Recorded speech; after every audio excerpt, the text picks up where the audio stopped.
What is up, my friends? What's going on? Man, Monday night. Hope you had a wonderful weekend. We are literally first time doing this show live on Motion Sports Network. It is ready to go, man. Tune over. Go to Roku right now. Go to Amazon. Turn it on. You're going to see this beautiful face on TV with these two knuckleheads. It's Drew, man. What's going on, boys? Hey, it's the ball brother. What's going on? Yeah. What's up, man? Listen, we're on. Here's how to make sure we get viewers tonight on our first live broadcast. You go in the house, you set the TV, your Roku or your Fire Stick to Motion Sports Network.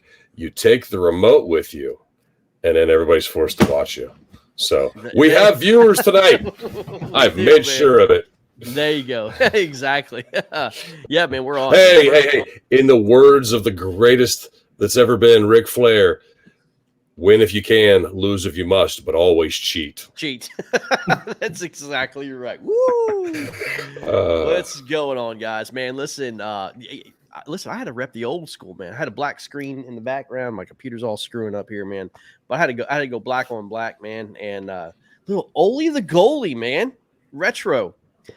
In honor of our Caps, man. Listen, the reason why, look, man. Oh, listen. Ovechkin is now fourth, guys, in scoring. He is just a couple goals away from Jaromir Jagr. And, man, then Gordie Howe, and then the great Wayne Gretzky, man. Ovi is absolutely finding the fountain of youth, man. I'm super excited about that. It's must-watch TV. You're 100% right. Every time he plays, it's much-watch, and it's infectious. Kuzi's now seeming like the old Kuzi of old, and, it's infectious. So I said this last week, too, that, Washington is without Oshie, Backstrom, and Mantha. That is an amazing line. That could be a number one line on most teams. And they've won 4 straight now. It's those rooks. Those rooks are showing out. You know who's suffering on all this, don't you know? The Hershey Bears, because all of our players. Yeah, they are. Oh my God! I mean, we had a goalie come up, man, with Pacali or whatever his name is, and comes Zach up. Funakle. Fukali. Yeah, Fukali. Funakle looks right, but yeah, not to be confused with Moose Knuckle. Or Knuckle. but Fukali comes up, man, from Hershey. Gets a shutout, his first ever start in the NHL, and then they send him back down. I mean, that's how good our goalies are, guys. There was something going on with Vanacek, and they called it some kind of like a moderate injury or something like that. So it was just a precaution, and there were back-to-backs. And so Vanacek wasn't going to go in either of those. So, they brought Fukali up. I like the youth that Washington has gone and added this year. I thought that was something that the team was lacking, was a little bit of youth, a little bit of speed. The fact that they've done that, get these guys up playing. And it's this may not be Washington's year for a Stanley Cup, but you get these guys some experience, and maybe next year it will be. I disagree, dude. I think that it could be Washington's year, dude. I really do. I think it can be. And I mean, look, obviously the Panthers and the Lightning. I mean, who knows and who can understand why or how the NHL continues to survive in Florida so well. But it just is. You know what I mean? Carolina, they seem to be the cream of the crop this year. They're always one of our, kryptonites, I guess, when it comes to the playoffs. So we steamrolled Penguins last night, which felt really good. By the way, Sidney Crosby, baby, absolute goon. Absolute cheap shot. There's dozens of YouTube videos of him. Tom Wilson is going to kill that dude, and rightfully so. I think that Ferravari is going to be the one taking a shot at him next game. He said in the post game, wait for that game. Or Hathaway could get into it on him as well. He's not afraid to mix it up a little bit. Right.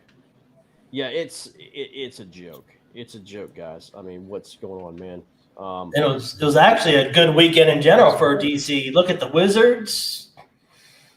You got the Washington football team beating up on Tampa. It was a good week to be in DC this weekend. I don't understand. Okay, obviously, guys, I know nothing about football. I know nothing about NFL. I know nothing about college. I got my butt kicked this weekend. If you picked Washington to beat Tampa Bay, you are. I mean, you need to come on the show because no one in their right mind is going to pick a 2-5 team beating Tom Brady in Tampa. No way, no way. And that was just incredible, man. Tom Brady looked lost from the very start of the game. I think he was cold. I mean, wouldn't you agree? He just looked cold.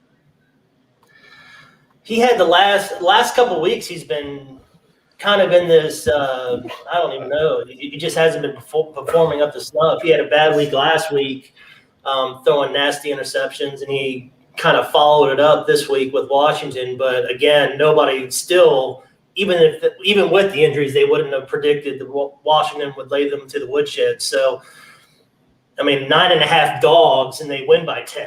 Yeah. I mean, we'll get into the NFL a little bit later, guys. Let's go ahead and start with college football, guys.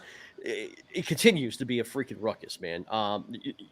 With all these, how Cincinnati was out, Oklahoma was in. Or it was out, actually. 250 teams are out now. Oklahoma's lost. You still have Oregon, Ohio State, Alabama, and Georgia. Obviously, Alabama and Georgia took care of business. Ohio State, and Arizona, man. I mean, I'm sorry, not Arizona. Oregon are in still. But, I mean, guys, look, man. Cincinnati's got to be there. They're at number 5. You still have, you got Oklahoma that lost. You got Michigan that won. Now, here's the problem. Here's what you're going to have a problem with. What's going to happen? Obviously, if Alabama loses to Georgia, you have two loss team. You can. I mean, they will put Alabama in ahead of Cincinnati, even with 2 losses, man. And now you got a problem too, because now you have Michigan. If they run the Tide. Ohio State loses 2. Michigan is a 1-loss team, wins the Big Ten. You've got to put Michigan in the top 4, right?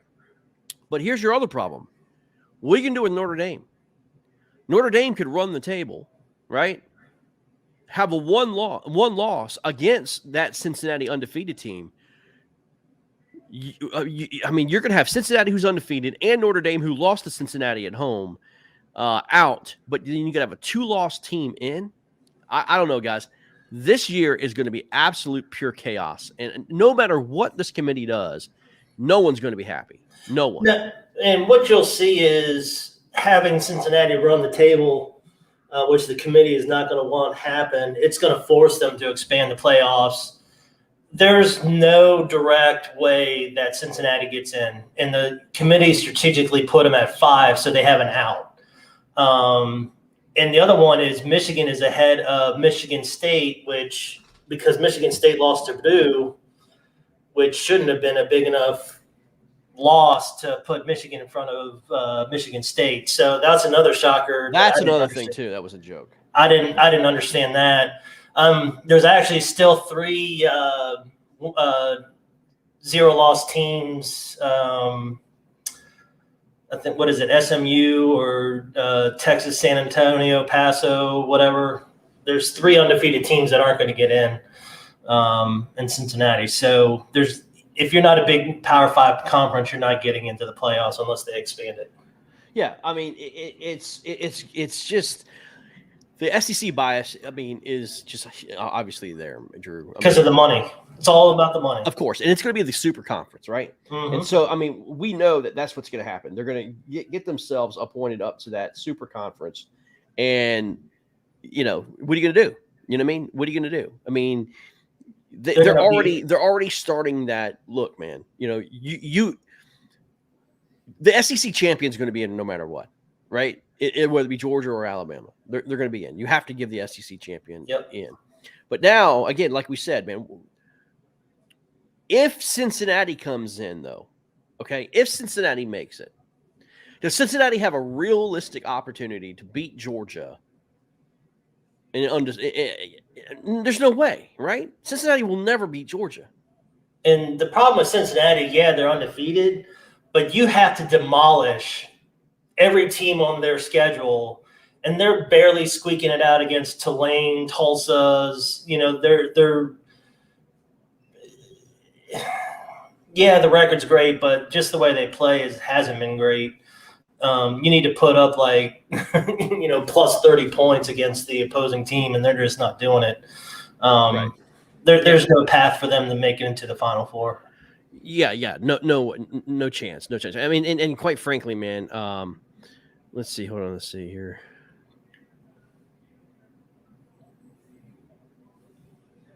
Okay, sorry, I'm just looking at these messages. Mm-hmm. All right, so I mean, we can look at some of these other games that were going on, but honestly, who cares? I mean, we're really looking at the top 4, top 5 teams. I don't want to get into all the college football scores here, but some good games. I mean, Purdue and Ohio State. Ohio State won, pretty handily. Scored 59 points against Purdue, who happened to beat Michigan State. Michigan State did win against Maryland, 40-21. But again, Arkansas beat LSU at LSU, man. I thought that was a pretty impressive win, even though it was in overtime. Arkansas are going to LSU. I thought that was an impressive win. And, again, Oregon beats Washington State, which is, Washington State, it's got all sorts of troubles going on with their coaches getting fired and all that stuff, for COVID and all that mess. It looks like the top 4 teams took advantage of their opportunities. Now, Oklahoma, again, did lose. So they go bye-bye. They're not going to make it to the Final Four. See ya. Good night. And I think everybody knew that they were kind of a fraud team. I mean, nobody believed in Rattler, and he's now gone. And, I mean, they're looking a lot better, but getting that loss to Baylor, that's just a dagger. Yes. So. Yeah, for sure. So, I mean, again, college football's in chaos. Sam, I can't wait to see what happens, man. I mean, the top 4 teams will remain the top 4 teams, and actually the top 5 teams will remain the top 5 teams. Michigan's going to probably move up to numbers. Well, they're already at 6. Did new rankings come out? Did I miss those? No, they're gonna come out tomorrow, man. I mean, you're talking about your the actual the playoff seedings rankings. Yeah, man. I mean, again, we're trying to just find a way for Cincinnati to make it. Being undefeated, I just don't see it. As I was switching studios back from the mobile studio to home base, I had to miss everything you guys said there. It's a bummer because I put a ton of work into my college football. Just thinking here this weekend after where we're at. This is 10 weeks with the two games and championship game left. Yes. So have you gone over who are your 4 playoff teams yet? Well, I mean, it's going to be the same. I mean, it's going to be the same. But look, I guess the whole conundrum is this: when the SEC championship happens, you've got LSU, you've got Georgia, and you've got Alabama. Okay. They're going to be facing each other in the freaking SEC championship again. If Alabama beats Georgia, both of them stay. If Georgia beats Alabama, they're going to have 2 losses.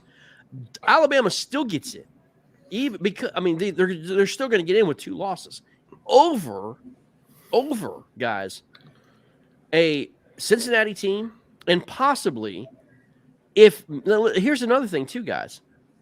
If Michigan beats Ohio State and Michigan goes to the Big Ten championship and becomes Big Ten champions, is there a way for Michigan to get in over? They would leapfrog over Oregon if they won that. I don't think so. How could you have Oregon out when they beat Ohio State at Ohio State? But you would have had Michigan beat Ohio State and Michigan State if they get that far. No, Michigan State. Michigan State beat them. Never mind. Michigan. That's one of the things I was sitting here doing today. I was like, okay, let me see who lost to who, when they lost, and what ranking it is. And as I look down my list just of losses, the best loss of any team in the top 12 a one-loss team. The best loss. Ohio State. No, Notre Dame. We were just talking about that. Notre Dame lost to Cincinnati when Cincinnati was ranked number 7. Oregon, their loss was to unranked Stanford. Ohio State's loss was to 12th ranked Oregon at the time. So the best loss in the top 12 is Notre Dame, in my opinion. Okay, so here's what we're the best one-loss team. Well, here's what we're going to have, guys, and I can foresee this happening. You're going to have if Alabama beats Georgia, which is very possible. You're going to have a one-loss Alabama, one-loss Georgia, one-loss Oregon, one-loss Ohio State if they run the table, okay? And then you're going to have a one-loss Notre Dame, right? Okay. So you're saying Georgia has lost. So everybody has one loss except Cincinnati. Yeah, everybody's got one loss except Cincinnati. Okay. So you've got a one-loss Notre Dame, Georgia, Alabama, Ohio State, and Oregon. And then you have an undefeated Cincinnati. That's 6. Okay. No, Michigan's at 6. No. That's what I'm saying. Those are your 6 playoff potential if it all transpires. Who do you put in? Okay, so we've got everybody with one loss, with the exception of Cincinnati. Man, when I sat down to do this stuff today, my whole goal was I'm going to talk myself out of putting Alabama in the college football playoff. You can't. I can't. I don't want them there, but I can't talk to. I can't unless they lose to Georgia. So, but if they're beating Georgia, they're in. Georgia's dominance, and their only loss would have been to number 2 Alabama. I've got to put Georgia in. And I can't leave an undefeated Cincinnati team out. I'm putting Cincinnati in that scenario. And at that point in time, I'm going to take Ohio State, because Ohio State's going to get a couple more ranked wins if they run the table to go to be one loss. So you're saying Ohio State's going to have to be Michigan and Michigan State, I think. That's our assumptions. Our assumptions are Iowa. Our assumptions are we're going in with all these teams as one-loss teams, with the only undefeated being Cincinnati. Right. So Ohio State would in that scenario, Ohio State is going to beat Michigan State and Michigan. Okay, and so win with the your scenario, Sam, playoff. you're saying an undefeated Cincinnati. It's going to get leapfrogged. I think it will. An undefeated Cincinnati is stronger than the Pac-10 champion. Because you're leaving out Oregon. Okay, all right. Let's see. Let me go to Oregon. You're also leaving out Notre Dame. Oregon's. So who do you have a problem with Cincinnati over Oregon? No, I don't have a problem with any of it. I think Cincinnati. All right. I think Cincinnati deserves a shot now. But hear me out. I'd rather see Oregon take on Georgia or in Alabama if they're ranked number 1. I'd rather see an Oregon play them than Cincinnati. You know what I'm saying? Cincinnati is just going to get boat raced. There's no path for them to make it into the Final Four. No matter what, whatever happens. I don't like it, but I'm pretty sure you're both right. In my world, Cincinnati gets in. In the real world, I don't think Cincinnati's getting in. Think about this. Look, man, the NCAA. Let's just be honest; they're corrupt. Okay, all they want is dollar signs. Yeah, they're looking at the TV marketing. They've got a West Coast presence out of Oregon. They've got a fan base with Nike, okay, that's back in this school over a very small school, so to speak, with Cincinnati and a very small fan base. They're going to do whatever it takes to bring eyes on the product. They're going to put in Georgia and Alabama. That's they absolutely are. This is the biggest fan bases in the United States. This is why you're not, let's not call them small schools. Okay, let's call Cincinnati a medium school here. Nobody is going to go to Cincinnati to play Cincinnati. Oklahoma State, Baylor, BYU, USC, UCLA, are any of these schools going to go to Cincinnati to play them? Not a chance in hell. And that's where you get this unbalanced stuff in these smaller conferences. They don't have a shot. You're you're in a Power 5 conference, or you're not. I mean, look, man. I mean, they'll make some kind of, I mean, I don't know what kind of bowl that they'll have. I mean, independent. Strength of schedule will be the reason for not putting them in. I mean, look, the playoffs. And I'm looking at it, and their strength of schedule is not great. Outside their best win is against number 9 Notre Dame, but it's not their fault that Tennessee won't schedule them or LSU won't schedule them. Well, I mean, okay, maybe LSU will schedule them, but you got to go to LSU twice for LSU to come to you once, right? And that's the SEC thinks that they're the kings, and that's part of my ACC or SEC hatred. Well, okay, so let's say Cincinnati's out. Okay, I mean, in the playoffs. I mean, look, who watches these bowl games now without the playoffs? I mean, the Fiesta, the Sugar, the Rose. Well, I'll watch them on January 1st just because they're on. Well, January. That's what I'm saying. It's January. Your January 1st bowl game. They're going to be. Cincinnati's going to be a January 1st bowl team. Okay. Congratulations, you're in the Fiesta Bowl They're playing Notre Dame. They're playing the Waste Management Bowl. they're gonna play Notre Dame. It's gonna be either Michigan.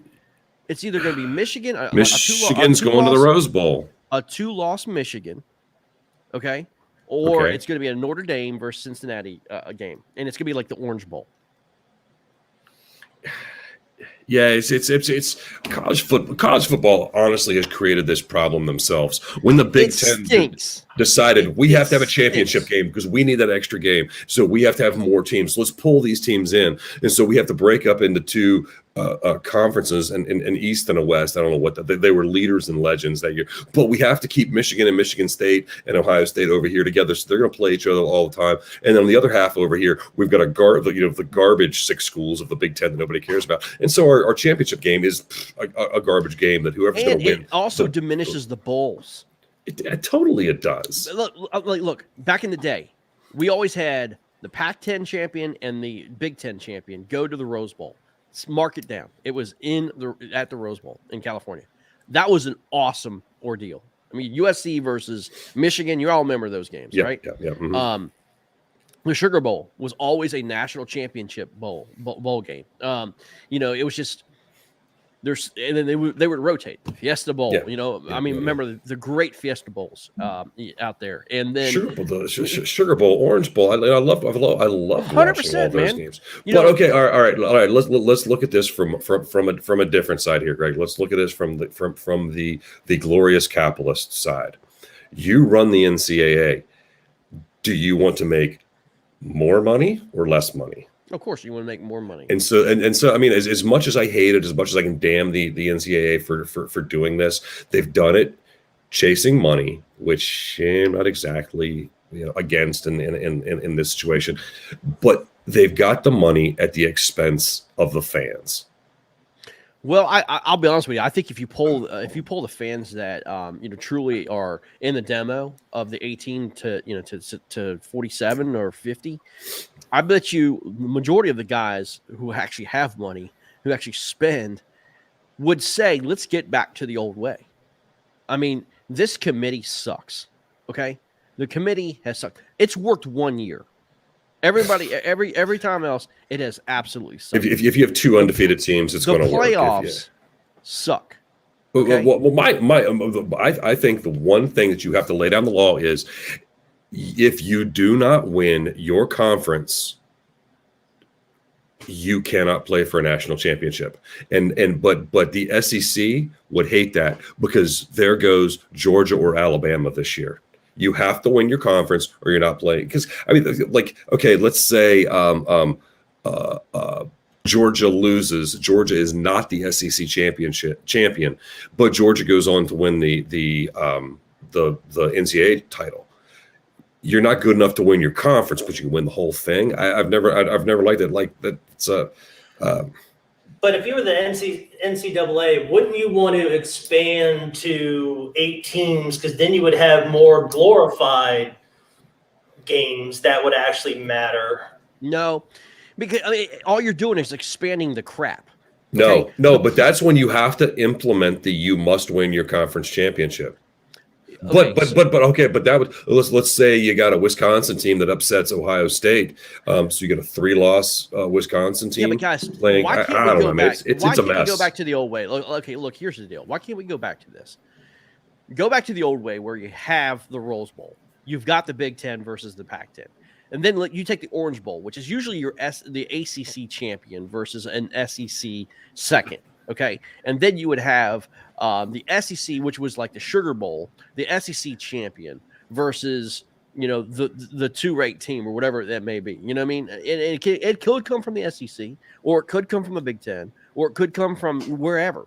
But here's the deal: you've got the major bowls that actually count, and the sponsors that throw that money into these bowls, and then you have the great debate, guys. That's when the committee gets together. That's when the fans get together, and that's when the AP poll gets together. And that's when the coaches poll gets together, and there's an aggregate debate on who's your national champion, like it used to be. But you have to win these bowl games for it to matter. Okay, and so you could take your conference champions, place them in these bowls, right? Like it used to be. And look, man, and these sponsors will bid up these bowls. Okay, You know what I mean? but you're going to get well. I mean, they did spread these bowls out over 3 or 4 days, but that's horrible. I don't care. I need it. You know what I want on New Year's Day? I want 11 a.m. I want the Gator Bowl to be on, and then just lead right into them. I mean, it's an entire day of college football. That's all I need. That's why the NHL has stuck their nose in on New Year's Day. The Winter Classic. I have watched more Winter Classics than I have watched New Year's Day bowl games because the New Year's Day bowl games are terrible teams. And it's not a rose, sugar, orange fiesta with the pomp and circumstance and the pageantry that these bowls used to have. You have to wait till next weekend until the playoff games. That's when you're going to see your Alabamas and your Georgias and your Ohio States. Correct. Ohio State not in a rose, a Big Ten champion Ohio State not in a Rose Bowl. It's terrible. I hate it. Awful. And look, but doesn't make the NCAA money. The last non-COVID Rose Bowl, no one came. No one came. Couldn't tell you who played. Exactly. I mean, it just doesn't have, like you said, the pomp and circumstance that it used to be, man. Dude, I mean, it doesn't make sense. Let's go to Drew's idea there and expand to 8. Take your rose, sugar, orange fiesta. Drew, and cotton. Drew, your mic is not on. Then the cotton. My mic's not on? No, you're better now. I can hear you. Oh, I haven't been talking, so I've been listening to y'all going back and forth. Well, no, I mean, it doesn't sound like he's talking into the mic. I think you need to adjust your cam mic settings in StreamYard. And we can hear take the windscreen and move it like right in front of your face. Okay. No, the other way. Yeah. No, now up just a little bit. Move the windscreen up just a little bit. There you go. There you go. You nailed it. Great. Got it. Did you call him Chunk? Yeah. We haven't called him Chunk since we were kids. Since we were in high school. Yeah. No, you're Drew. You're always going to be Chunk to me. Oh, that's hilarious. Oh, that's awesome. Killer. But like you're saying, Drew, if you take that, and so I could almost go to an 18 playoff if you give me those 4 bowl games on New Year's Day, and okay, let's expand into January 2nd, so we get everybody's eyes on it, and then we'll go to, but they're not going to do that because then they're running into the NFL, and they're running into when kids are back in school. The problem is, guys, and here's another problem with this. Okay, you've got kids now that are not playing in these bowl games because they're getting ready for college. I mean, for NFL, the combines. And so again, it's watered down football, no matter which way you look at it. And it's lost its luster, man.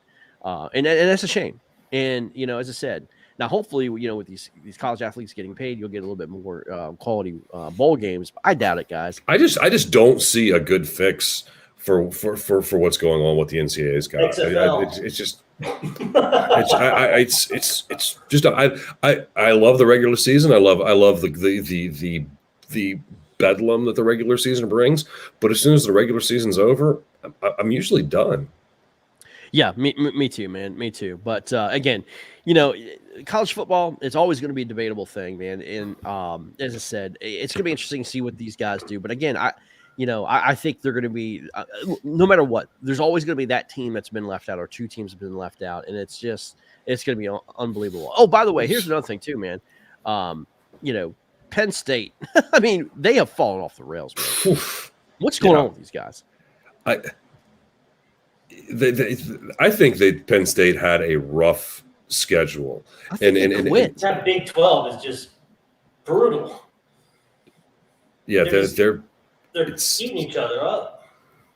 I mean, they did fight against Michigan, but you got to understand, man. Michigan came to Penn State and beat them, man. And so again, I don't know, man. They just look like they quit. That's been the Penn State MO since they joined the Big Ten. We'll win the first 4 or 5 against the Rutgers and the Northwesterns and the Indianas. But then when we have to start playing the Ohio States, Michigans, and Michigan States and Wisconsins, we're gonna get our tails handed to us. Yeah, for sure. All right, guys, moving on. Let's sprinkle a little hockey, guys. I mean, I'm getting sized for this NHL, man.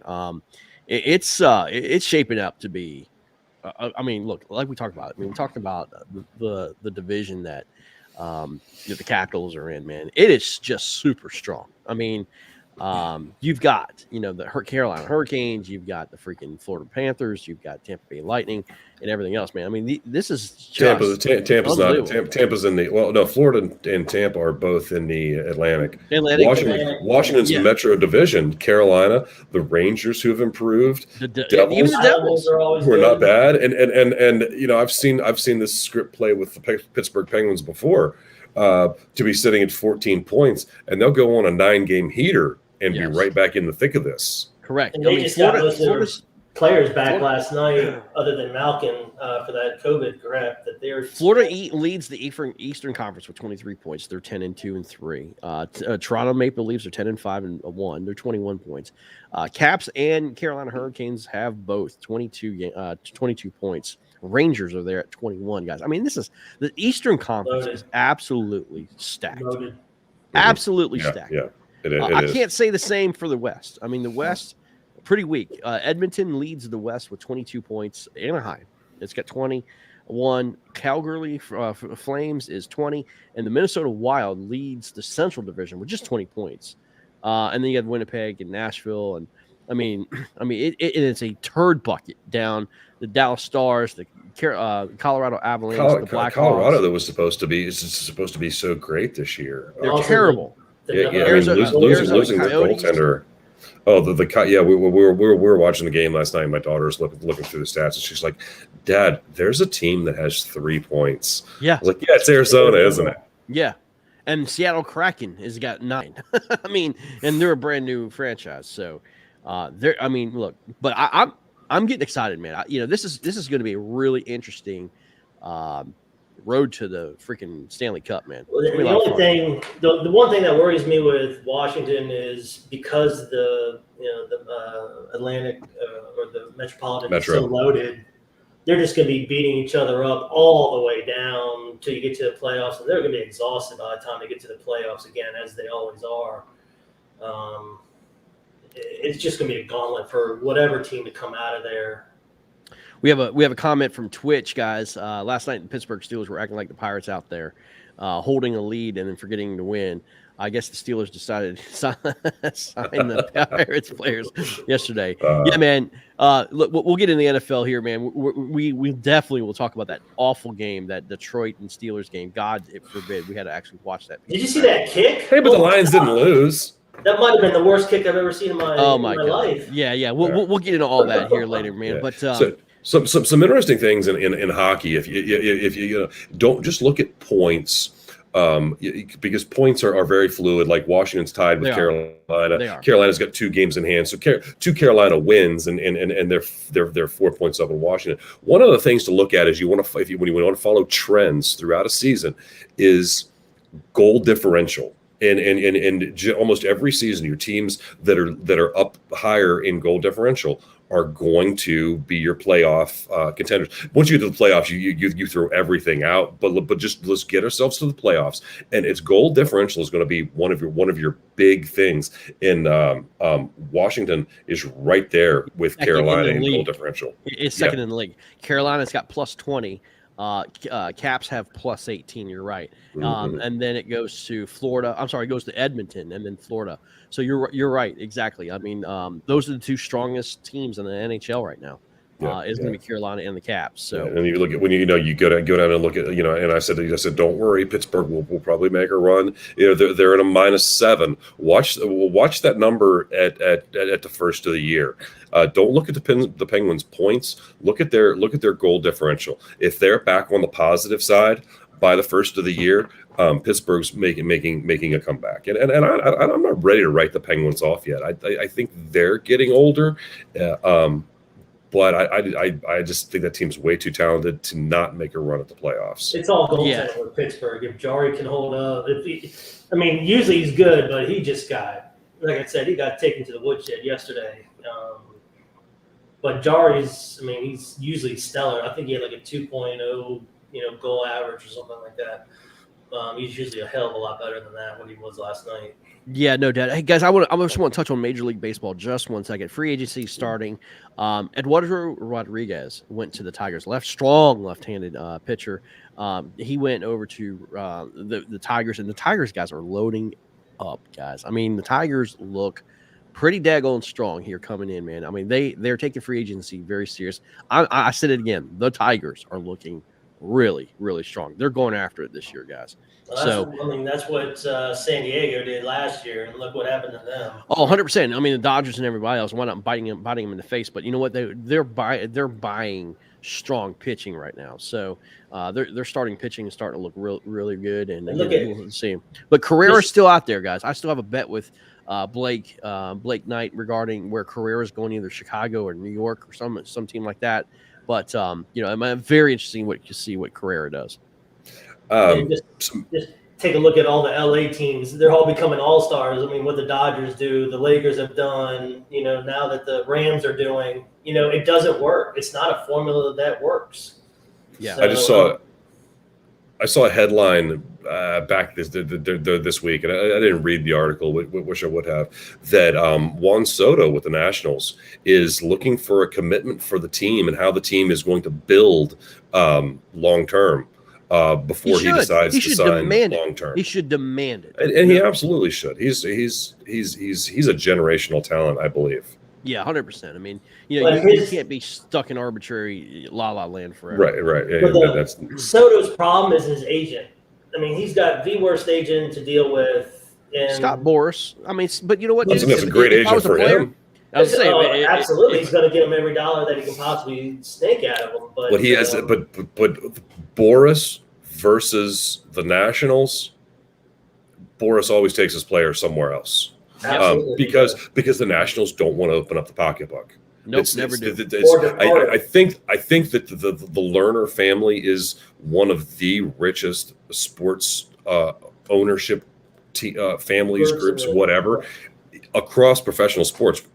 Top 10, top 15, but they refuse to open up the purse strings. Because they believe in the deferred system. They were lucky that it worked for a couple of players. Yeah, but these talents, Harper didn't want it.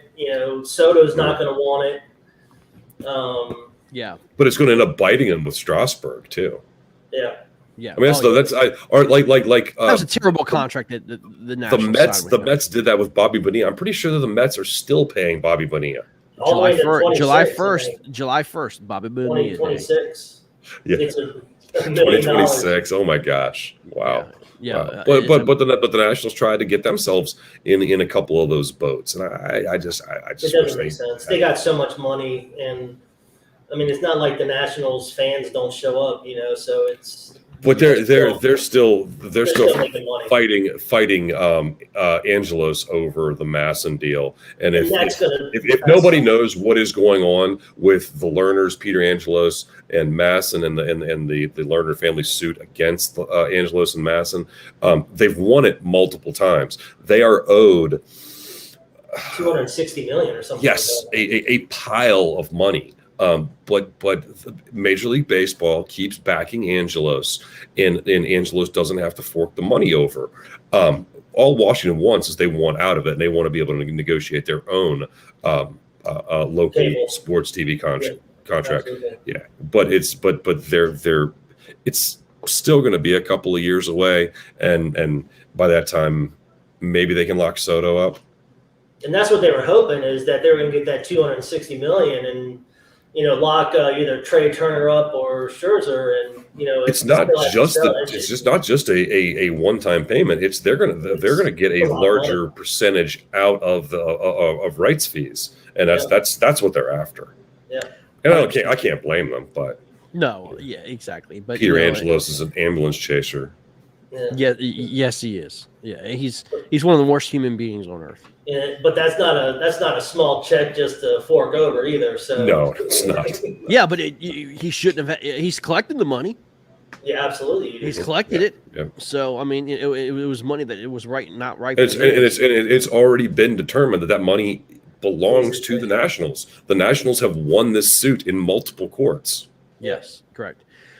Guys, moving on to the big NFL. NFL. Wow, it took us almost 45 minutes to get to the NFL, huh? Yeah, I mean, I have no idea what's going on. I mean, as I said, guys, I mean, look, the Bears were on a bye week, so my attention to this week was pretty limited. But guys, I mean, look, here's the deal: no one can figure this thing out. Dallas is heckling Johnny Heckle, whatever you want to call it, heckle, whatever freaking name is.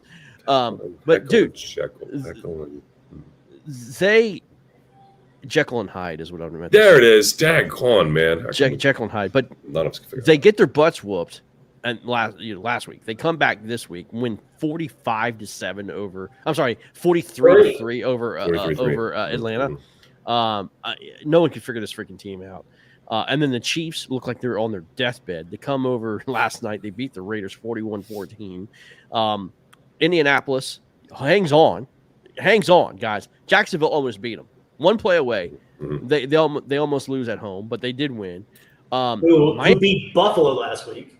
Exactly. Miami, guys, beats the Ravens on Thursday Night Football. Still can't figure that out. And Drew, like he was talking about, it looks like Baltimore was just absolutely gassed. Yeah. I mean, from that Minnesota slobber knocker overtime game on the Sunday night before. New England looks like they're going to the Super Bowl again. They beat Cleveland 45-7. Pittsburgh beats Chicago in one of the worst called football games in history. Pittsburgh and Detroit, not Chicago, but no, you're talking about last Monday's Monday night. Last Monday's game. I wrote an article on Motion Sports today talking about this very thing, about how bad the NFL is. And their just lack of caring about how bad the NFL officiating is. It has a little bit of humor to it. Go on motionsportsnet.com. Read the articles. We put a lot of time into it. It's just I didn't write it. He wrote it. He's not as funny as I am. Come on, man. You're pretty good. You're not as funny. You're pretty good. You don't think you are funnier than him. You don't think comparing the NFL to a McDonald's drive-thru is not funny? Oh no, that was pretty good. And so it's like you said, we should all just end up at Chick-fil-A. Because you know Chick-fil-A is going to get it right. Yeah, absolutely. Oh, hold on. No, I've got to give you severe props for the "you can't do that on television" reference. Thank you. In the article too. Brought that up. That's a strong pull. That's all. It was. That was great. My gosh. I mean, bring it back. Oh my gosh. Yeah, man. Wow. That's how my mind thinks sometimes, man. You know what I mean?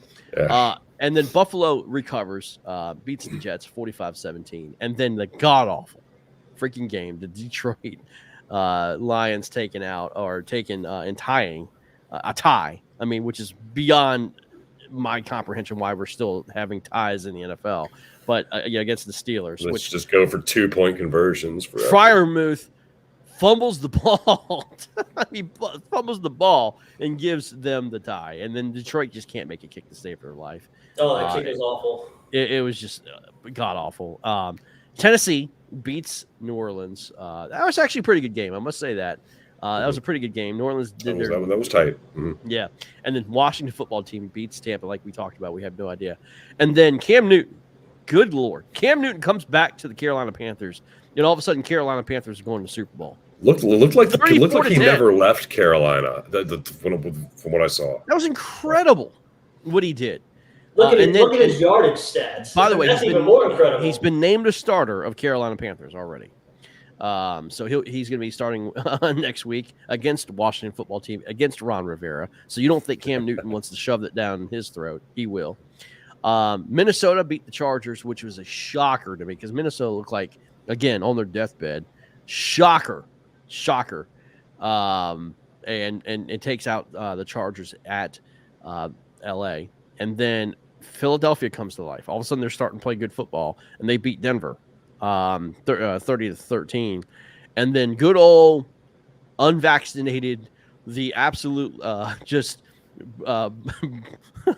guess what do you call it? The billboard for unvaxxed sinners is Aaron Rodgers, who basically tells the media to go shove it up their butts and shuts out Seattle 17-0, guys. I mean, look, it's all on that note. Did you see that Rodgers got fined $14,000 for lying about vaccination? Then you have CeeDee Lamb got fined $20,000 for not having a shirt tucked in. Yes. Tell me, does that make any sense? That's some of the insanity that's going on in the NFL, and it's like the worst. Like you talked about the officiating. Wow, man, I am shiny when I put my head down like that. I'm gonna have to start making some dishes here.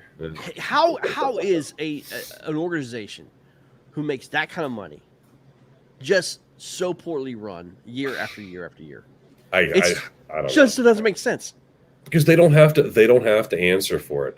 If there's a problem with ownership, but I'll tell you what, Goodell has no problem putting the boots to the Washington football team. I don't know. They'll probably do something else again next week to get on the NFL's. But that's the only team that ever seems to get any sort of discipline done to them. There's no entity out there that can challenge the NFL and win. By the way, double bird to you, NFL, for denying our credentials for the Washington football team game. No, that was the Washington football team. Screw you, dude. Public relations. They said that we're not a media organization. We're a freelancer. Well, Washington what kind of freelancers have a freaking channel on Amazon and Roku? I've thought about this. You guys. I thought about this a good little bit, Greg. And okay, all right, okay, Washington football team. The football team, at least you won a game this weekend, football team. Congratulations. But you don't want me coming to your game to report on what's going on with your team when I have wrote more positive articles than any other media outlet has about your sorry franchise this year. And so you don't want me coming? Fine, I'm not going to come. But I'm probably not going to write anything glowing about you because you're going to kick Heineke to the curb here in a little while. Don't worry, I've got my list of Snyder problems that's being built and being wrote, and you can't wait for that one to come out. But you know what? We're not a media organization, Greg. This Motion Sports Network will become in a larger bit of relevance before the Washington football team wins a Super Bowl. 100% agree. That's my mouth putting my money on that and your money too. And because I trust Greg Nozar 1,000 billion trillion gazillion times more to run anything. I'd want you running a hot dog stand before I'd want Dan Snyder running that hot dog stand. Listen, I wouldn't listen. I wasn't going to look for turds flowing out of the freaking pipes over top of, underneath. That was rainwater. It was not. There was solid objects falling on people. It was turds. I was really bummed, man. I had taken $60 out of the bank, cash, and I was hoping to be able to buy a beer with it. A beer. That's right. A beer. Yeah, I was hoping to buy a beer. Washington football team said no to the Motion Sports Network covering that game. It was like, okay, it was unbelievable. But you know what? That's okay. That's okay. Yeah, but that's fine. You've got. Wait, who is the JFK? I don't know who's on WJFK anymore because I cannot listen to it. It's terrible. They are terrible. But the afternoon guy and Brian Mitchell just unbearable. JP Finn. Me and Drew were just talking about this today. I mean, sports radio has gone to the crapper. I mean, sports radio now, like back in when we grew up, man, we had, the junkies have fallen off. WMAL has sucked. ESPN 980. ESPN 980 has sucked. TEM. What is wrong with sports radio nowadays? It is god awful. It's you know why? I'll tell you why. Because it's the podcasting. It's it's like the Pat McAfee's who can say whatever they want to without the FCC coming down on them and and nailing them. And it's this woke bull crap. That everybody's got to be careful what they say. They have to lean one way or another. Listen, I'm gonna be honest with you. Look, you've got ESPN far left. You've got Outkick, which is way right. There's no happy medium in the middle. That's what we're trying to do, guys. We're trying to just report what's on the field and not give you any kind of political bias either way. We just want to report what's going on from sports and just talk sports. Back when sports radio and sports TV was great is when they just kept talking sports. And that's what we want to bring back here. We did. We rolled 30 plus minutes of debating the NCAA and what's going on with the playoff. And that's what sports radio used to be. It's here's a topic and let's talk about it. But I actually did have JFK on for a few minutes today. It was 2:30, 3 o'clock time frame. And honestly, they were talking about Washington getting it together over the next couple of weeks and having some hope. That's the Redskins colored glasses that the sports media that we have around here has to deal with. 3-6. I listen to 670 Score in Chicago all the time. Okay, Chicago, they think that Justin Fields, which I'm a fan of. Okay, but they think I actually heard somebody say this on a podcast that the Bears are going to lose one game. They're going to go 7-1 between now and the end of the season. I'm a Bears fan. There's no chance that they're going 7-1. Justin Fields cannot do it himself. It takes the entire team. The defense sucks for Chicago. They're terrible. Justin Fields should have won that game by himself, but he can't play both sides of the ball. The Bears defense sucks. With Khalil Mack out, the secondary is pathetic. Eddie Jackson, who's hurt, he has been a disaster at safety position. Our cornerbacks are weak. Johnson's okay. Jalen Johnson's okay. Our slot and nickel backs, they're awful. Roquan Smith's great in the middle. We have no other linebackers. Ogletree's old. I'm trying to remember the other linebacker. Can't even remember. He's so bad. It's been one. I'm just drawing a blank, but we are getting old in the front. We have Hakeem Hicks, who's constantly hurt. Eddie Goldman can't stop eating cheeseburgers. It's awful. The Bears defense it's over for these guys, and so now we need to work on developing Justin Fields and getting Nagy out of freaking Chicago, and getting some quality coaches in there that's going to help develop this kid and bring in a strong defense. It's Danny Trevathan was the other linebacker I'm trying to remember. But, again, they're just awful. And so, Chicago, you guys are a pipe dream. 670 Score, I understand. Ratings are better when your team's doing well. But you can't will that to happen. It's not going to happen, guys. Like these takes, these idiots, these morons with these hot takes all the time out of Chicago, and these hopeful guys. We've been listening to this for over 30 years about how this is going to be the year, this is going to be their year, this is going to be their year. I'm guilty of it. The reality of it, unless the McCaskies are out of Chicago and that whole management group is gone, okay, Chicago will never get back to the glory days with this kind of management. They are terrible. They're just as bad as the Washington football team. And we got to wake up, guys. The only thing Chicago's got going for it right now is the Chicago Bulls. The Bulls are fantastic. They're a fun team to watch. They're not like Michael Jordan Chicago Bulls, but I love DeRozan. I love Caruso. I love Ball. This is a great team. A lot of fun. If you guys are in Chicago and you're listening to this, you better get rid of it and listen. Sprinkle in your Bears. They're done for the season, okay? The Blackhawks are terrible. They're awful. Watch the Chicago Bulls. They're the funnest ticket in town right now, no doubt.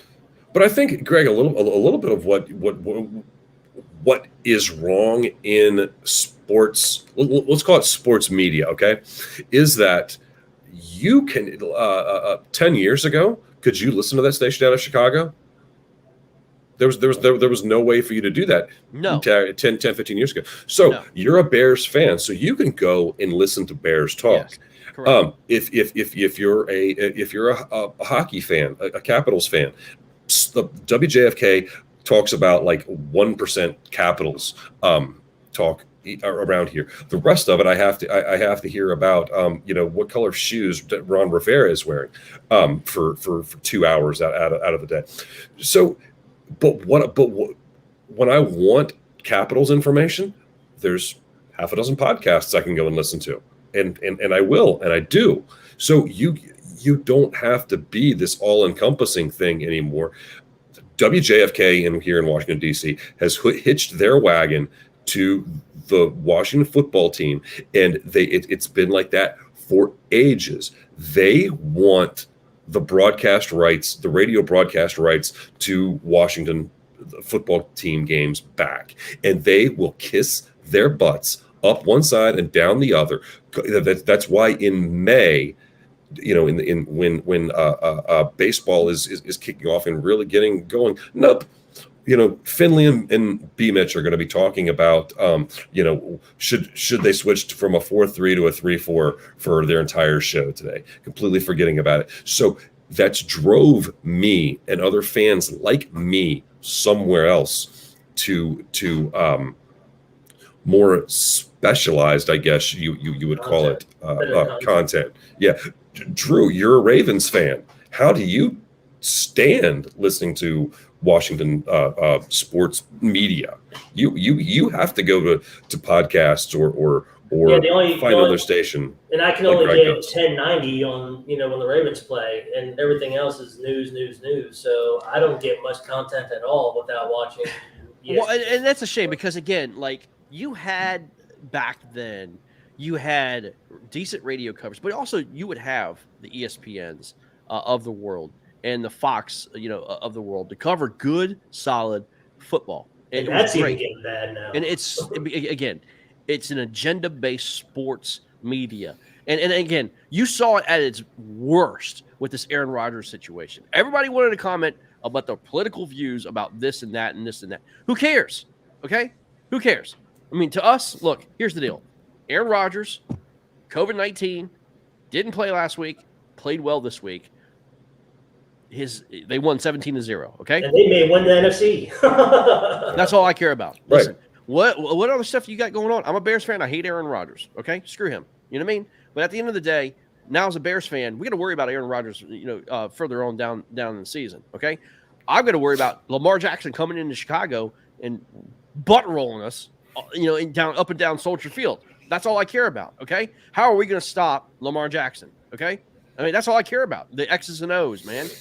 And the Jimmies and Joes. That's all I care about, guys. But I don't know.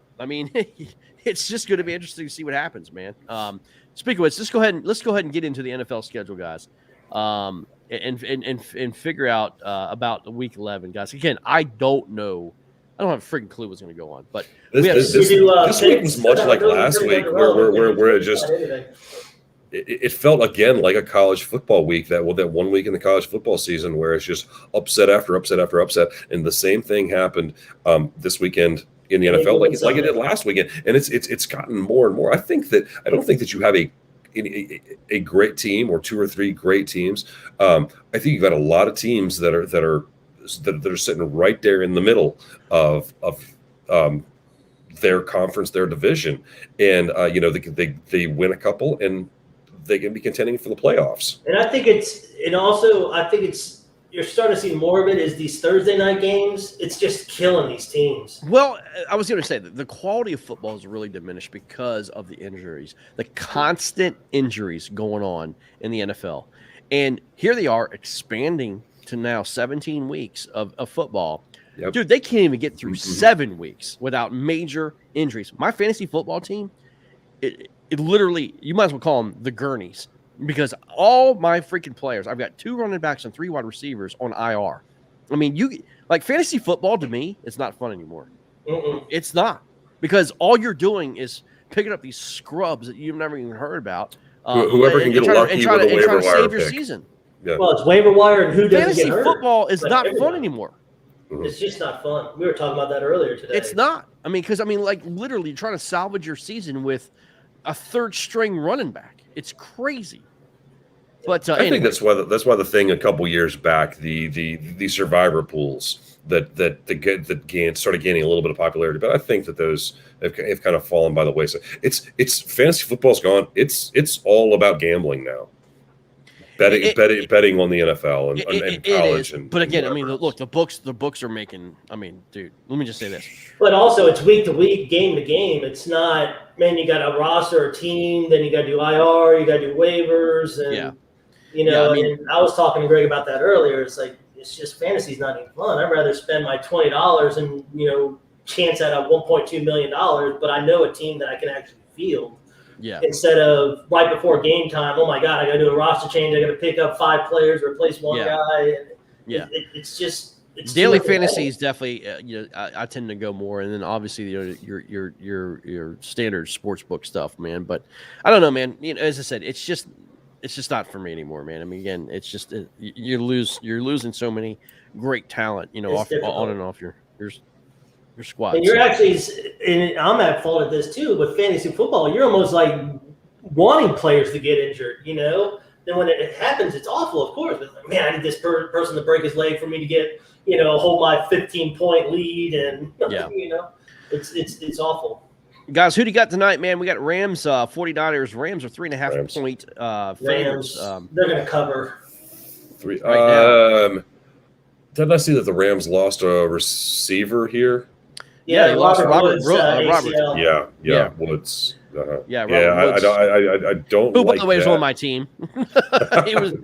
So anyway, guys, right now, let me see. Take a look. I think 0-0. I think 49ers are about to score. 49ers are about to score. So yeah, there goes. I got the Rams by 3.5. That's great.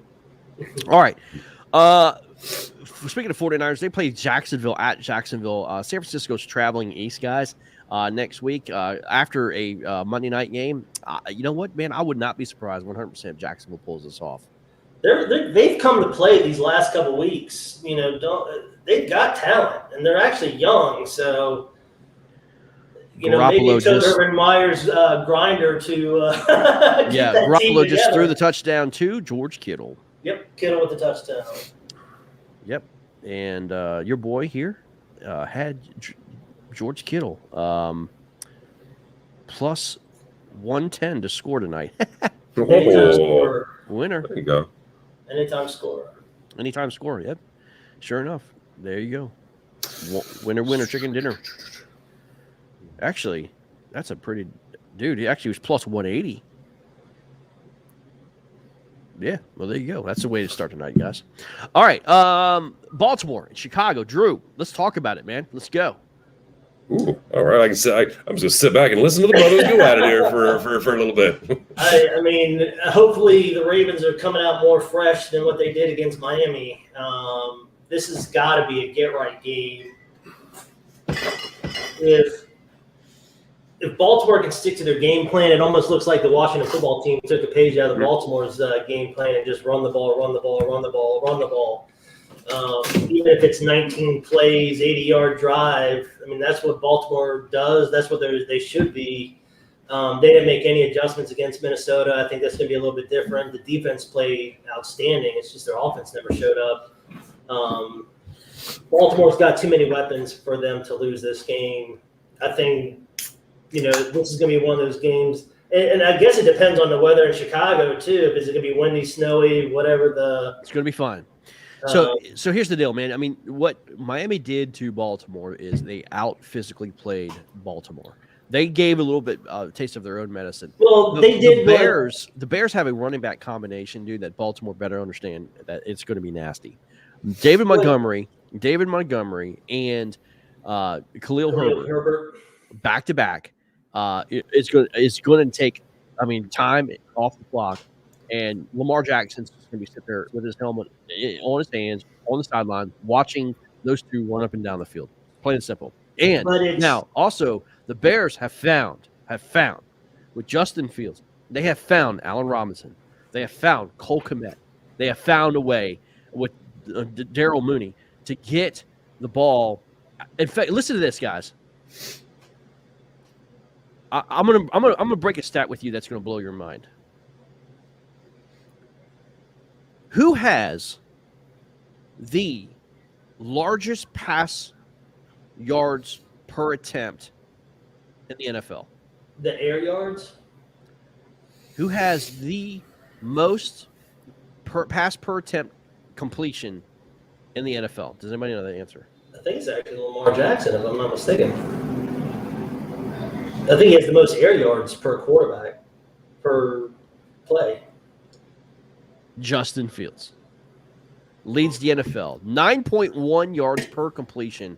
Justin Fields leads the NFL. Can you believe that? Unbelievable. Yep. So, again, when Justin Fields, now comes back, and again, they're starting to move the pocket around. Guys, here's the deal. I don't know. I don't know what the spread is yet on this, but I'm going to tell you straight up. This is going to be a down-to-the-wire game, just like it was from Pittsburgh. Yeah, I could see another 30-28 game. I can see it just like that, man, in Chicago. I really can. And I think it's going to be an under on the points. If they put it at like the normal 50.5. No, dude, they're going to set these points at 46, 48. In fact, let me see if they have it. It's usually a game like that, it's like 50.5. No, they already may have these games out, man. But I'm telling you straight up, man. I think the Ravens pull out the win. I don't think that Bears have enough ammo, but I'm gonna tell you what, it's gonna be close. And actually, it does have the game out. Ravens are favored by 6, and the over/under is 45.5. Take the over. Take the over. That's what we were saying when we were talking about this last Monday, leading into that Steelers game. Bears cover. Bears covered, and they hit the under against Pittsburgh. Yeah, Bears cover. It's going to go over. Take that to the bank. Take that as a single game parlay. Put $50 on it, and you're going to be having a good steak dinner. I don't like anything after what's going on the last couple of weeks in the NFL. I'm looking up in how do I get that's not it. This is the slowest piece of garbage computer. So the Thursday night, this coming Thursday night's game. New England, Atlanta. I mean, after seeing what New England did last week and has done the last few weeks, and Mac Jones' progression as a quarterback, how are you? Can you not just say I'm throwing everything on New England, except that the NFL has not played out. I'm taking Atlanta in that game. You like Atlanta there? I like Atlanta. Well, a lot of that game is going to depend on Cordell Patterson might be out on that one. So yeah, but see, if they don't have him. Atlanta's 6.5-point underdogs. Under over is 47. I think you take Atlanta plus 6.5. You take the over. It's at Atlanta, guys. It's not at New England. It's at what was that line again? 6.5. It's 6.5.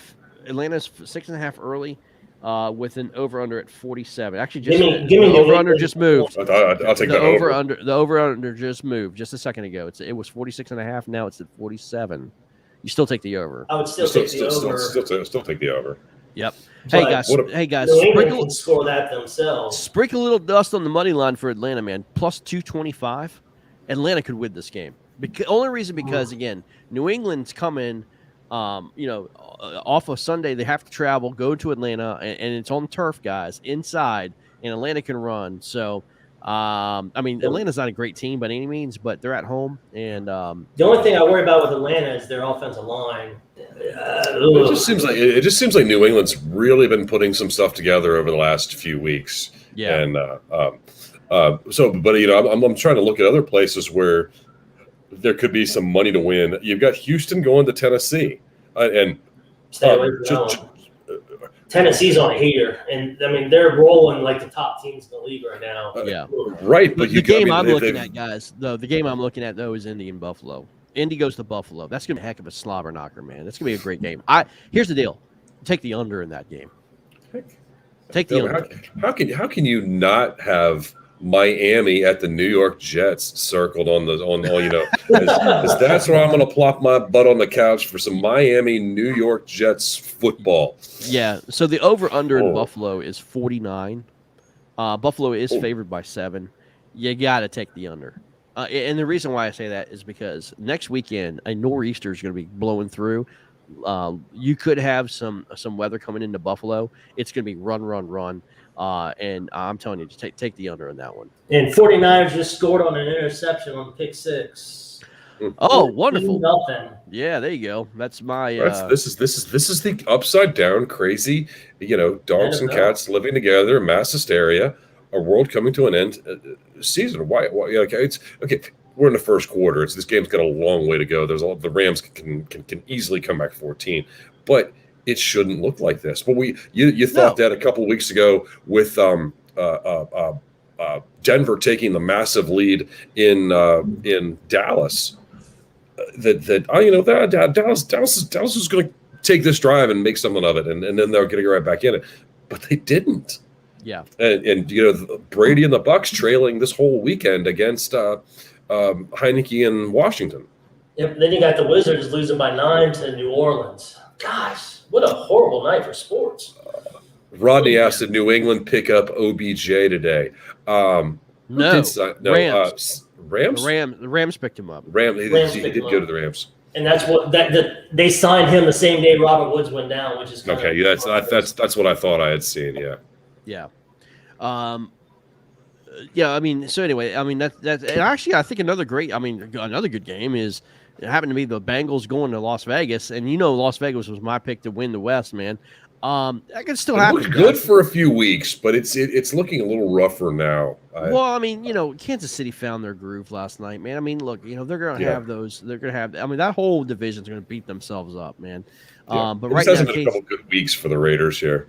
Yeah, and then the Chargers seem to be that roller coaster team they always been. They win good games and lose bad games. Yeah, another great game. Take the over. I don't care what the over is.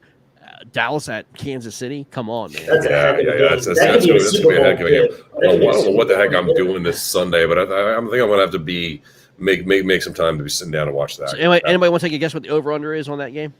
58. 55, 58. I say 65. 58. 55 and a half. Jesus. Take the over. Take the over. I'm taking There's going to be no defense. I would take it at 58. Chiefs are favored only by 2.5 in that game. Because the home field, so you figure. I see. Yeah. So that's going to be interesting. See how that works out. And then Arizona goes to Seattle. Seattle. Listen, can I go on a little rant here? I'm going to go a little rant. You freaking morons in Chicago. All I heard in Chicago was you need to go get Russell Wilson. You need to give up 3 draft picks, first-round draft picks, 3 years in a row to go get Russell Wilson. Ryan Pace offered Seattle 3 first-round draft picks and a second to go get Russell Wilson. The greatest coach in Chicago Bears history is not Mike Ditka. It's Pete Carroll. Because Pete Carroll blocked that trade. And thank God he did. Because we would be stuck with a quarterback Russell Wilson, who put up 0 in Green Bay. He used to play in Wisconsin. So don't give me this excuse, oh, he was in Green. He used to play college football in Wisconsin.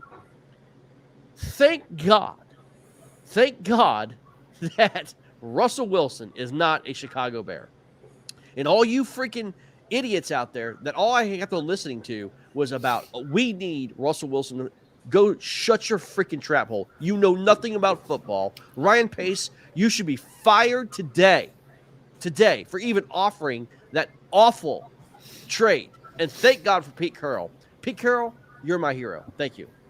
I was saying this last week, and didn't make a whole lot of fans with my comment that I don't like Wilson. Wilson is talented. Wilson was talented. There was he had some very, very good years with some very, very good Seattle teams. He's not there anymore. And I don't like him. I think he's a head case. I think he's got a whole lot of the problems of the Aaron Rodgers has, and he wants to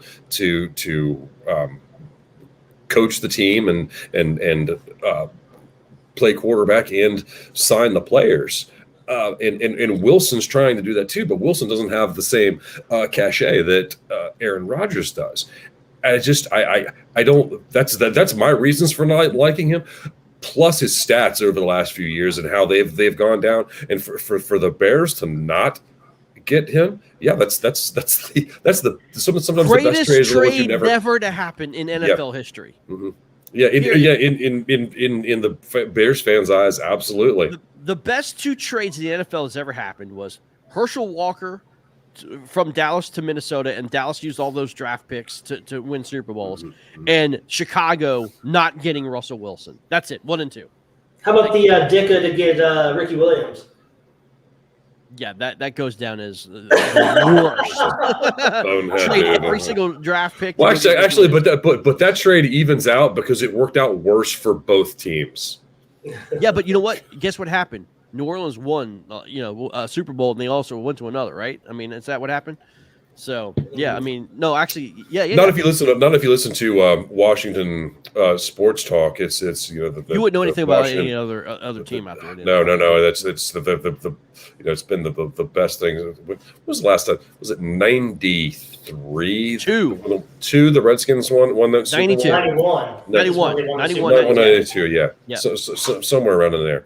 Yeah. But you would think it was 2 years ago, the way that it's just still. We were freshmen in high school, dude.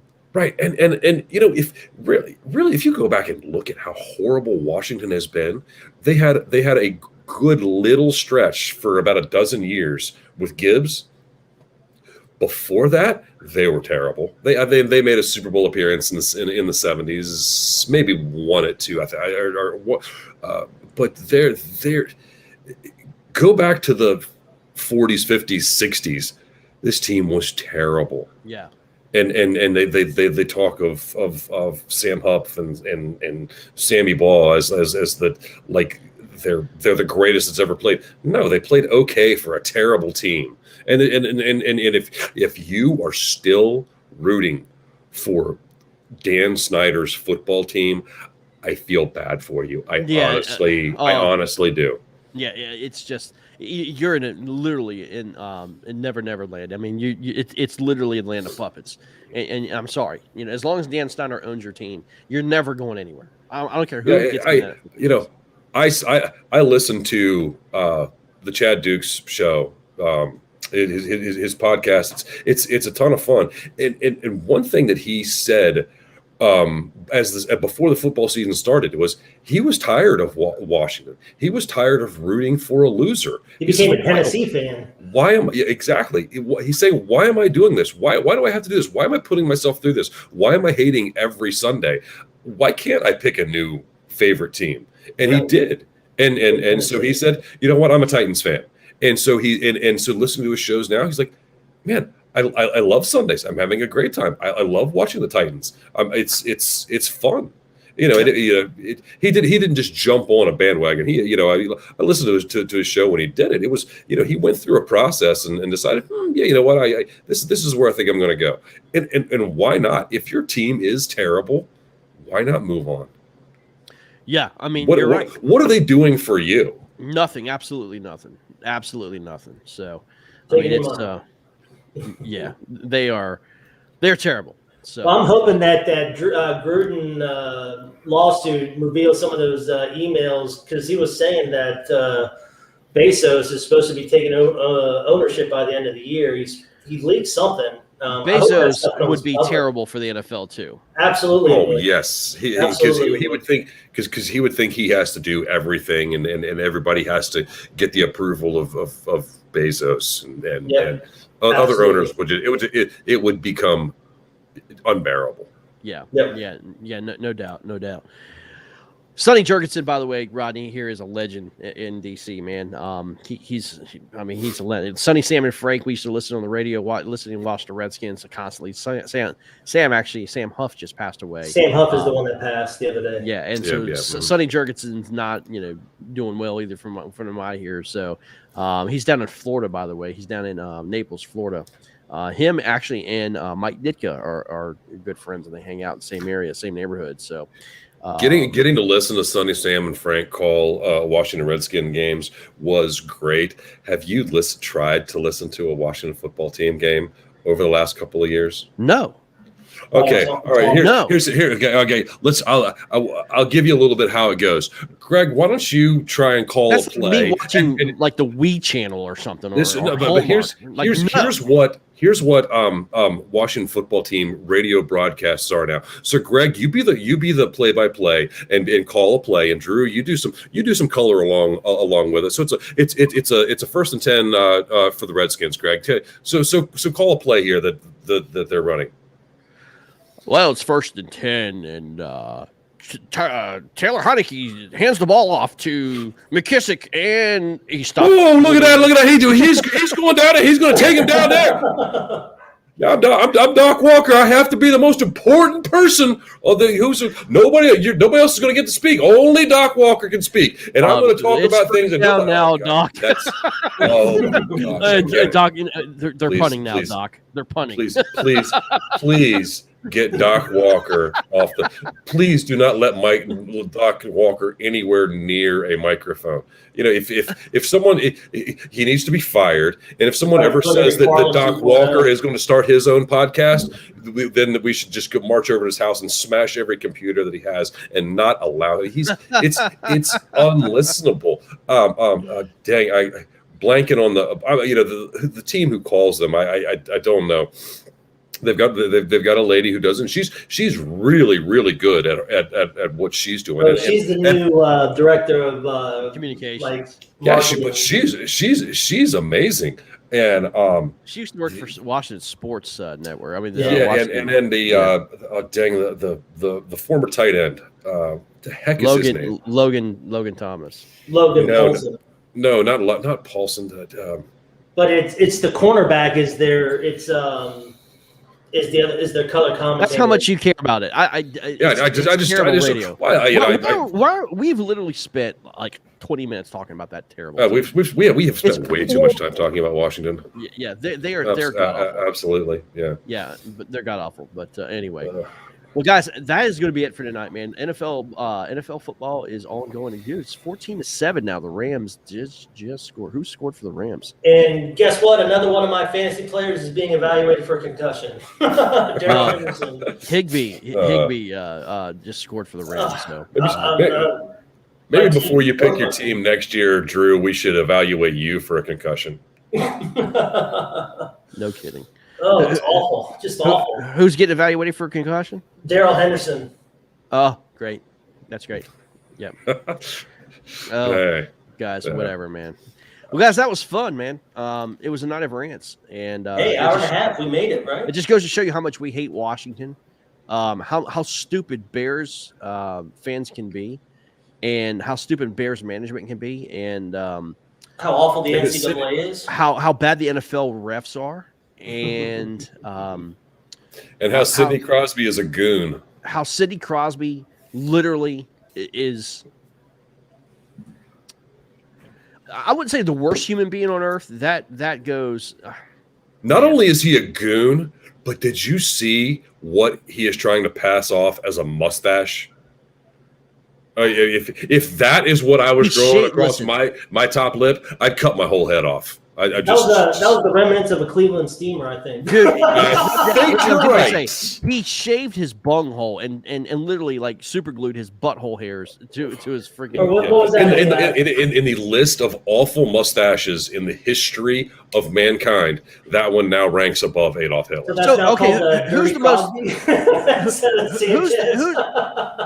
Who's the most hated NHL player? Is it Brad Marchand or is it Sidney Crosby? Marchand.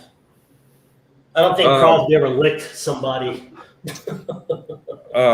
Well, actually, if you base it off of a study that was done, not a study, but a poll observation. Wilson is up there too. Yeah. Tom Wilson got rated as the most hated NHL Tom Wilson's NHL so player. sexy though, man. He'll never take butthole hairs put on. But the thing is, every team would want that guy on their team. Yeah, not everybody would. You're absolutely right. It is these players that I hate, the Brad Marchands and Sidney Crosby. If the Capitals signed Sidney Crosby, it'd be like, hey, this is freaking. How long did we hate Jaromir Jagr until Jaromir Jagr was signed here? No, listen, Donald Brashear. I mean, that's a part of fandom, I believe. I hate Crosby so much. I would never root for him. I don't think it would be possible. I don't think it would be possible. Alex Ovechkin would never allow him to be on the team. No, I don't think so. And it's so It's so funny that before 2018, whenever the Ovechkin Crosby debate came up, it's like, oh, Crosby has 2 cups. There's no comparison. He's better than Ovechkin. Malkin doesn't matter. 2 cups. But since the Capitals won the cup in 2018, it is totally flipped. Ovechkin is the better player. Ovechkin has had the better career. Ovechkin will be talked about. They came in a year apart. A century from now.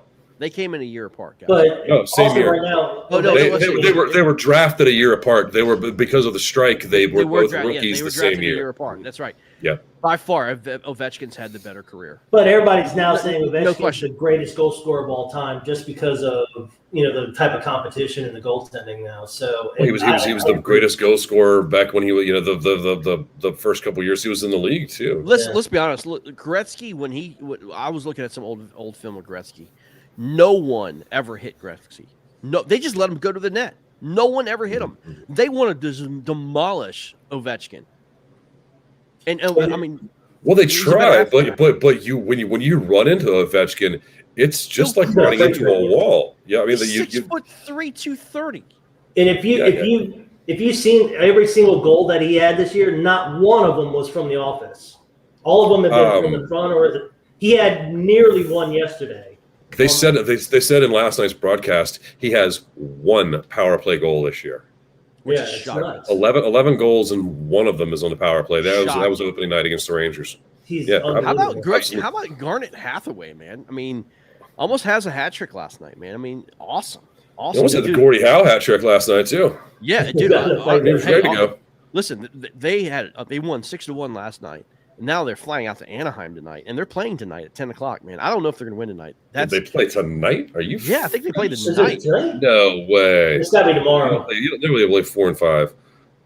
I think I got it Tuesday the 16th. That's tomorrow night. Oh, okay. But they got a back-to-back Anaheim and the Kings before going to San Jose on Saturday. I have to tell you, man, I think they lose the Anaheim game. I do. I just think that travel's just brutal. They beat the Kings, but I think they lose to Anaheim. Anaheim's a good team. Yeah. Yes, 9 o'clock starts Sunday. So, oh my gosh, it's a back-to-back Tuesday, Wednesday, 2 days off. Then you get a back-to-back Saturday, Sunday. Yeah. Before 2 days off, coming home to play Montreal. Yeah. Hey, I know we don't really talk a lot of NBA, but the Wizards. I mean, they're losing the night. They're 80-75 at home, but I mean, the Wizards have been on a roll too, man. We got to give them props. and then another good team has been Dallas. And Dallas looks fantastic. They're losing a little bit, against Denver tonight too. But they look fantastic. And the Knicks look great. It's kind of like your old teams back, man. It's kind of like nostalgia, man. You've got the Bulls looking good, the Knicks looking good, Dallas is looking good. It's the NBA. Here's the deal: the NBA made this rule about the fouls and not calling the bump fouls and not getting these guys on the free throw line every freaking play.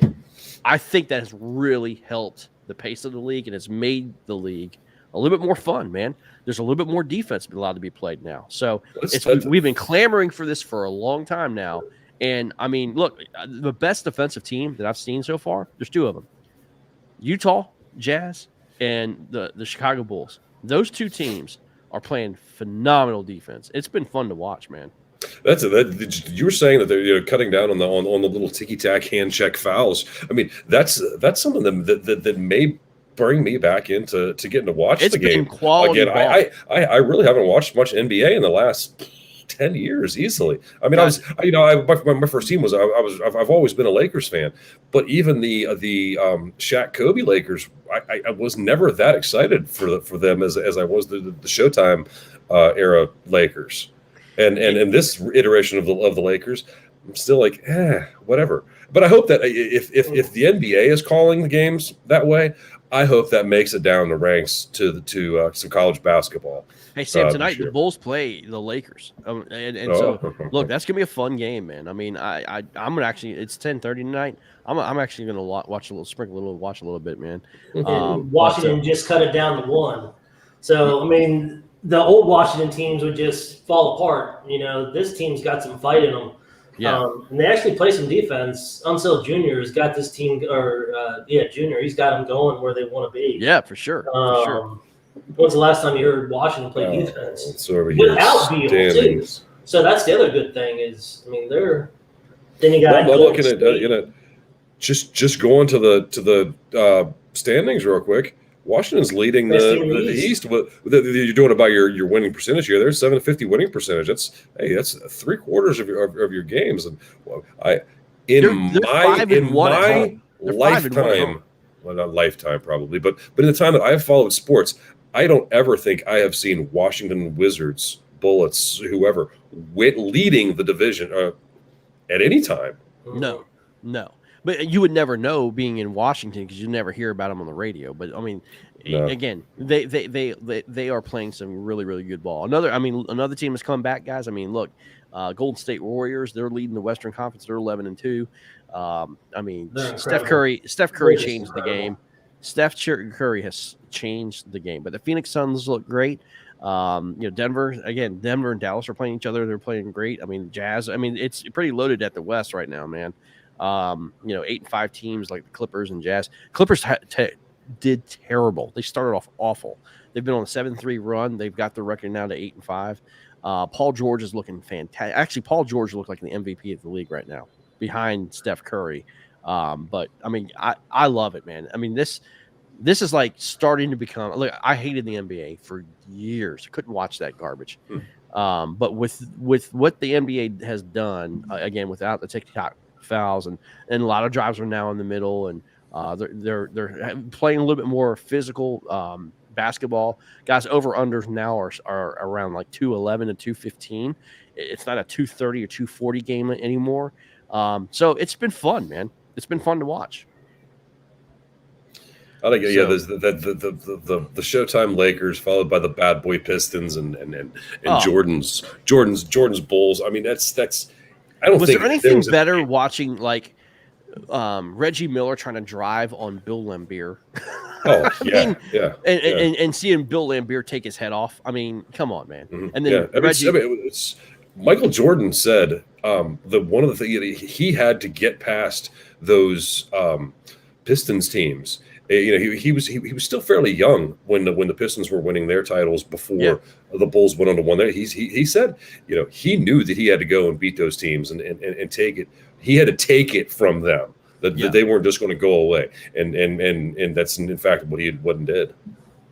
For sure. Well, guys, we're over an hour and a half. So Yeah, we do. Yeah, it's 9 o'clock, guys. Thank Hey, y'all here for we being are. with us. And Yeah. man, what a great night, man. What a great night talking, just sports, man.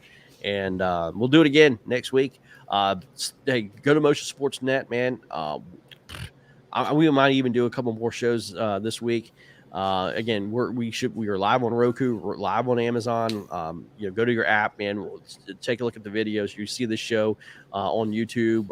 You're gonna be able to read some of the articles that we've been doing, man.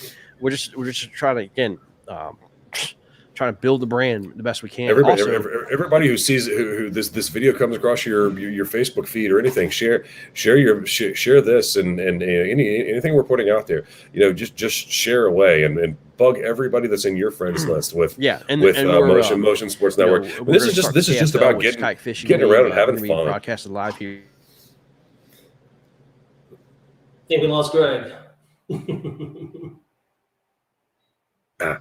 Tune in next week where you may actually see me die live on air. I think we lost Greg. Oh, we did. No, he's doing that statue thing again. He can do that. He can just sit there really still. So, all right, you know what? All right, Drew, let's sign off for him, and maybe we'll catch him right back in that same spot next week. So, for everybody who's tuned in, thank you very much. For my guy up here in this corner, Drew. For my guy in the other corner, Greg. Two great old friends. We'll see everybody back here on Motion Sports Network next week. Thanks for tuning in. Thanks, guys. Bye.